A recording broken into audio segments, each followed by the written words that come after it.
Thank you very much for having me. It was really hard to decide what to talk about because I wasn't given a very specific brief and I could talk for a long time, but I have a timekeeper here, so I'll do my best.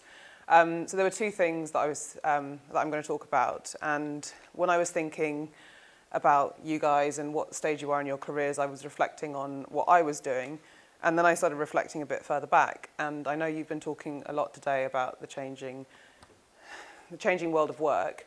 And so I thought I'd share this story that I only discovered quite recently. So my dad studied geology at Aberystwyth University. He graduated when he was 21, and he found a job posting in the newspaper. So he wrote in on a piece of paper, he wrote his application in, and then he was told that he had an interview. So he had a phone interview with the HR manager and got told at the end of the phone call that he had the job and that the terms and conditions were he could take it or leave it. That was it. And so he said, okay, cool, I'll take it. So then in the post, he got a plane ticket. And so and I asked him about it today. And so on the 1st of October, 1979, at the age of 21, he flew to Johannesburg and then flew from Johannesburg to Kimberley to work as a geologist for Anglo American. And he got to the head office and he was given a pickup truck and 4 labourers and some coordinates for a camp and was told, we'll see you in 6 weeks. And then he lived there for 4 years. And in that time, he did go back to London and he did his master's at Imperial, and he got married and had 2 kids, all before the age of 24. And he's worked, I mean, that was kind of mining and metals, but he's since worked in the oil and gas industry, and what will be his 40th work anniversary this October. That is so different to my career trajectory. And so sometimes speaking to my dad about what I do, I mean, he doesn't really understand what I do. No, I don't think my parents do. But just the way that I work is, even though he works every single day in London, not far from where I am, it's just so different. So yeah, so he started at 21, still working now. He's doing very well, all the rest. When I was 21, I was still studying. In the following 10 years, I did a few degrees. I think you mentioned earlier, I did a bunch of internships. I worked at UN Global Compact in New York. I worked for the Red Cross in Senegal. I decided to live in Mozambique for a bit, doing some research. I worked as an illegal tour guide in the Vatican, worked as a DJ. And then I was all set to do a PhD at Oxford, looking at the impact of oil and gas on the local community, and thought, well, I should probably do an internship or something to pass the time before my studies start, and landed up at Boston Consulting Group. And I swear, within 24 hours of being there, I was like, that's it. I'm turning down the PhD. And I really, really loved consulting. I loved strategy. I loved the pace of it. I thought it was really exciting to learn about new industries very quickly. And it's stressful and it's long hours, but it was great. And so, very long story how I was at EY and not Boston Consulting Group, but the partner that I worked for at BCG moved to EY. So I joined EY 6 years ago when I was 31. So by that point, my dad had already been working for 10 years. And I think the way that your careers will go is going to be even more different than mine is. And so I suppose I wanted to give those 2 examples, partly just because I still can't quite get my head around flying with no phone or anything to a different country. And I was going to show some pictures, but I can show you afterwards. But my dad basically lives in a caravan. Anyway, that's by the by. So the pace that the world of work is changing is just increasing. The jobs that you might be applying for when you leave university in 10 years might not exist. And what a graduate would have done, so the people that I work with now, when they were graduates, that is not the kind of work you're going to be doing. And so I'm not really a consultant anymore, but I've worked with consulting teams. And so if you think in auditing, which I know very little about, but that's what EY does, is as a graduate in audit, you would have been doing a lot of very manual work, inputting data. That doesn't really happen anymore. We don't need to hire people who just sit with lots of data and input it into different spreadsheets and review it and make sure it's all correct. So the skills that were needed 20 years ago, 10 years ago, even 5 years ago are very different to the skills that you guys will need when you go into the workforce. And so what are these skills? It's things like interpersonal skills. Because if you're not crunching numbers, what's the value you're bringing to the clients? At EY, we've developed this amazing artificial intelligence stuff that we can put in so much data and it will do the work of a team of consultants in about 5 minutes, what would have taken 6 weeks. So how do we bring value to our clients? It's by taking the results, interpreting them, and being able to synthesize information and telling it in a compelling way. That's a completely different skill set to the sort of early graduates that we had years ago. So social skills are really important. Being able to build relationships, being able to maintain relationships. Things like networking. Building your networks, understanding who the right people are to bring onto projects, who the right people are to go and get your next jobs. Being authentic, influencing. It's very, very different to how I thought my career would go. So that's one thing I want to talk about, is the things that you're doing now. The things that you're thinking of doing now, it might be very different in a few years. Because I think, are you all first and second years? Anyone? Or is anyone about to leave apart from Eleanor? There's a few of you. Okay, so some of you are going into the workplace already. So yeah, I wanted to talk a little bit about skills, but the other thing is about the length of your career.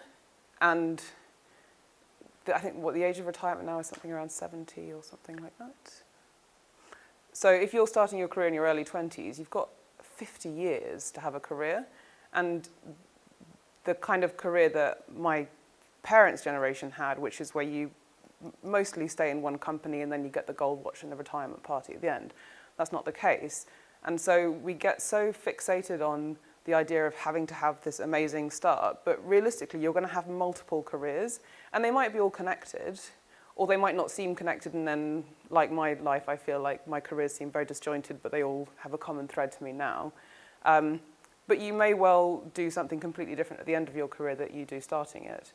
And so, for me, the thing I always say when I'm asked to speak at student things is, yes, the skills that I mentioned before about interpersonal skills, being able to synthesize data, being authentic, everything is really important. But for me, curiosity is what's really important, because that allows you to continually learn. It means that you find opportunities that you didn't think you'd have.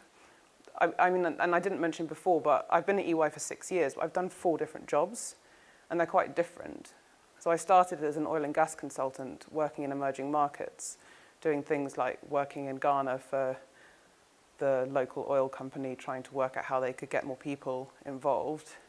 And then I started working in Kazakhstan, trying to help them. It sounds ridiculous. It's the biggest oil and gas project in the world, $46 billion, and I was teaching them how to invoice properly, or how to process invoices, because they didn't know how to do that, and they were losing millions every day.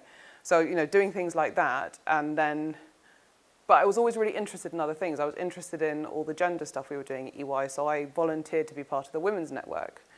And through that, I met a lot of other people at the firm, a lot of very senior people. And so when I decided that I wanted to do that as a full-time career, I had that network, and I was able to go and talk to people. And so then I moved into our corporate finance part of the business, trying to understand how we could engage and employ more women into the corporate finance world. And then from that, I'm now doing something kind of different, still connected to gender, but in a completely different role. And all of those things have happened because I'm curious and because I like learning new things, and I put my hand up. And that's also a bad thing. Don't always put your hand up. It's really important to learn how to say no. But especially when you're younger and you have more energy and no children, definitely put your hand up lots, because it's a great way of learning. But curiosity is one thing I would love for you to take away. For me, it's something when I'm interviewing people, if people are curious and they ask questions, they want to know more and they want to know why things work and how things work and who's involved, that for me is something that's a huge positive. And another thing which goes back to this point that your careers are going to be 50 years long, maybe longer, hopefully not, is that to stop viewing a career as a ladder. And I once heard that it was a jungle gym, which I think is quite an American thing, or a climbing wall. And it's not this constant thing of going up and up and up. There are times when you need to go sideways and do something a little bit different. And there might be times where you need to take a step down, whether that's because you have to care for aging parents or care for your children, or you want to take a sabbatical and go and do something else. And that's fine. You've got 50 years to do it. And I think that hunger is great, and that desire to keep getting better is really important. But remember that you've got a long time to get there. And I'm really grateful that I spent my 20s doing lots of different things, because I feel like I took all the opportunities that I was given. And whilst it can be difficult to explain to people how they fit into my career now, I've learned something in every single one of those roles, maybe not the DJing, that I can apply to my job today. The illegal tour guiding definitely did really help me, because it means I can talk my way out of sticky situations. And then the other thing I'll say before I move on to the sort of second thing I wanted to talk about is about challenge. And that's one thing that I've thought about a lot recently, is being scared is really good. When your boss comes to you and says, I think this would be a really interesting project for you to get involved in, and you look at it and you think, oh my God, I don't know if I can do that. That's great, because it means that you will figure it out, and you'll look back on that time as something that has moved you so far in your career. So I think that's being a little bit scared about something and challenging yourself is when you really grow as a professional. And I heard a great quote the other day, which I'm just going to repeat here because it kind of relates to being challenged, which is, if you're the smartest person in the room, you're in the wrong room. And I really like that. So I kind of wanted to talk about that just because I thought that's maybe what I would have been interested in hearing when I was a university student. And then I suppose the reason I got invited here was probably not to talk about that, but to talk a bit about diversity. And so yeah, I've been talking about how the world of work is really different, and how it's almost unrecognizable in some ways from our parents' generation. But depressingly, sometimes it's very similar. And if you think about, I talked to some of the female partners at EY who've been there for a long time, and they remember at the beginning of their careers feeling like they've made really good progress in getting more women into leadership. And they say they're kind of sad that it's 2019 and there's not been as much of a change as they thought there would be. And I think it's because culture is such a hard thing to change. And I have a very good friend who works at UN Women who's doing her PhD and writing a book at the moment. And she talks a lot about how the modern workplace that we know is built by white men for white men. And so even though we've made a lot of progress and we've tried very hard, I don't know if we've made enough progress. And many of you will have come across books like Lean In, and there's books called Step Up. And there's this idea that the responsibility is on women to attend these training courses and women to do this. And I think there's a rhetoric that women are somehow broken and they don't fit in. But if you think back to the skills I was saying earlier about the ones that are so important now, they're typically the skills that we associate with women. But there's still a bit of a dissonance between, when you have a very predominantly white male leadership team, and I know this from how I met Eleanor, is we know we want to hire people who are creative and innovative and have tech skills and who think differently, but then to bring them into the workforce in the right way, when we really use their skills and we make them feel valued and we get the best out of them, is a little bit harder. And this is why I didn't want to talk about this, because I find it's really depressing. So I was like, how can I put a positive spin on the whole gender equality thing? Things are definitely changing. And I think people are beginning to realize that it does need to change. And I suppose I'm hopeful because I've seen a shift in the attitude of not just women, but of men. And the people who are coming into the workforce now, so the sort of tail end of the millennials and the Gen Zs, I think they're called, they don't have the same attitude towards work and their work life than other people do, than our generation did, and especially Generation X. And so I think it's really important when you're choosing your companies that you go and work for, that you ask a lot of questions, because we're very good at producing glossy material that says this is how the workplace is. And I remember when I was at university going to a presentation that one of the investment banks, I can't remember what it is, but I probably shouldn't say it anyway, but one of the investment banks did this big career evening, and we used to go to them because they had really good food and wine, and you would get gifts. And I remember they'd got a consultant who had graduated from my university to come and talk about a day in the life. And so they'd spent the beginning of the evening talking about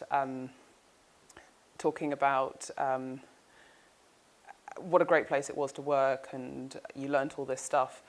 And I was I drank the Kool-Aid. I was like, that's it. I want to be an investment banker. I want to go and work here.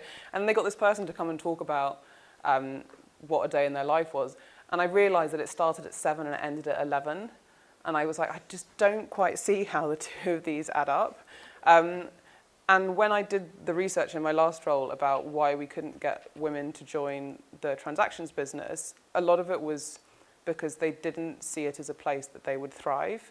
But we also learned that in the interview process that people were afraid to ask those questions. And not just women, but men as well. And I'm completely guilty of that. I never used to look at the LinkedIn profiles of the people who were interviewing me because I thought it would make me look like a stalker. Whereas I now know that interviewers quite like to know that you've done your research and worked out who they are. I was always really scared to ask about things like work-life balance and flexibility, and can I work from home when I want to, and do I have to get a letter if I want to go to a doctor's appointment? And actually, those are the questions you need to be asking recruiters. I mean, I think personally, and I don't know if you have a different opinion from Accenture, but you want to work for a company that can answer those questions and answer them in a way that you believe them. I'm, as you can probably tell from my weird name, I'm half Icelandic. And so it's been quite weird to spend half my adult life in a country which is really good at gender equality. And it's good at gender equality not because it only focuses on women, but it focuses on men as well. I've got 1 minute. And so, you've thrown me now. I've got 1 minute left.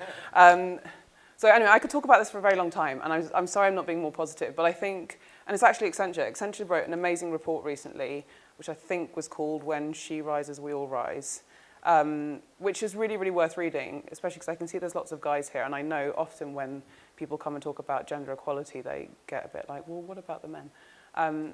But the point is that gender equality is really good for men as well. And when we get more women into leadership, we get more men into leadership. And I have a lot of male friends and who have children, and they want to be as involved in their family lives as the women do, but it's just not as socially acceptable to talk about it. So I'm not sure I have a big grand conclusion, but I want to wrap up because I know that we're short on time. But I'll be on the panel, so you can ask me lots of questions, and I'll be around for drinks afterwards. So I'll say thank you and wrap up.